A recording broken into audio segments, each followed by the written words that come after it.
السلام علیکم، بول نیوز کے ساتھ میں ہوں افشین قریشی اور میں ہوں شائستہ شہزاد۔ ہیڈ لائنز آپ نے جانی۔ بلٹن کے آغاز میں سب سے پہلے خبر آپ کو دیں گے۔ سرمایہ کاروں کا ملکی معیشت پر اعتماد بحال ہوا ہے۔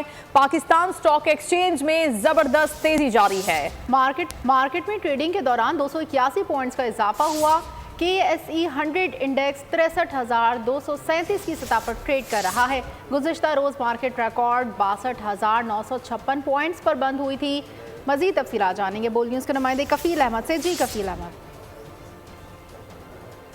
دیکھیں اسٹاک مارکیٹ میں جو ہے وہ نئے سے نئے دن جو ہے وہ ریکارڈ بننے کا سلسلہ جو ہے وہ جاری ہے۔ کل کاروبار کے اختتام پر مارکیٹ نے 63,000 کی جو حد تھی وہ عبور کی، اور آج کی مارکیٹ میں سینٹیمنٹ پازیٹیو ہے۔ تقریباً 500 جو ہے وہ زائد پوائنٹ کا اضافہ مارکیٹ میں دیکھا گیا، اور ماہرین یہی کہہ رہے ہیں کہ اس وقت جو اوور آل اکانومی کے جو مثبت اشارے ہیں وہ مارکیٹ کو بڑھانے میں اس وقت اہم کردار جو ہے وہ ادا کر رہے ہیں۔ اگر ہم سیکٹر وائز آج بات کریں تو پاور سیکٹر جو ہے وہ پرفارم کر رہے ہیں، آئل سیکٹر ہے، اس کے علاوہ جو آٹو سیکٹر ہے وہ خاصا اچھا پرفارم کر رہے ہیں، اور جو تمام انویسٹرز ہیں ان کے جو فوکس ہے وہ اس وقت جو ہے وہ انہی اس پر ہے، اور فورن بائنگ جو ہے ایک بہت بڑے جو ہے وہ نمبرز ہیں اس وقت جو خریداری کی جا رہی ہے اس کی، جس کے باعث مارکیٹ جو ہے وہ بڑھ رہی ہے۔ دوسری جانب گو کہ اس وقت اگر ہم بات کر لیں اس وقت جو IMF کا ایجنڈا ہے اس میں شامل نہیں ہے، اور لیکن جو اب اجلاس ہونا ہے تاہم جو ٹیکنیکل ٹیم موجود ہے پاکستان کی، جو اس اوور آل سچویشن ہے اکانومی میں، جو اس وقت جو ٹارگیٹس اچیو کیے ہیں خواہ FBR کے حوالے سے اگر ہم بات کر لیں، اصلاحاتی عمل جو اس وقت جاری ہے وہ یقیناً مارکیٹ کو بڑھاوا دینے میں خاصا اہم رول جو ہے وہ ادا کر رہا ہے۔ اور مارکیٹ ماہرین یہی کہتے ہیں کہ آئندہ جو مانیٹری پالیسی ہے ممکنہ طور پہ ڈسکاؤنٹ ریٹ میں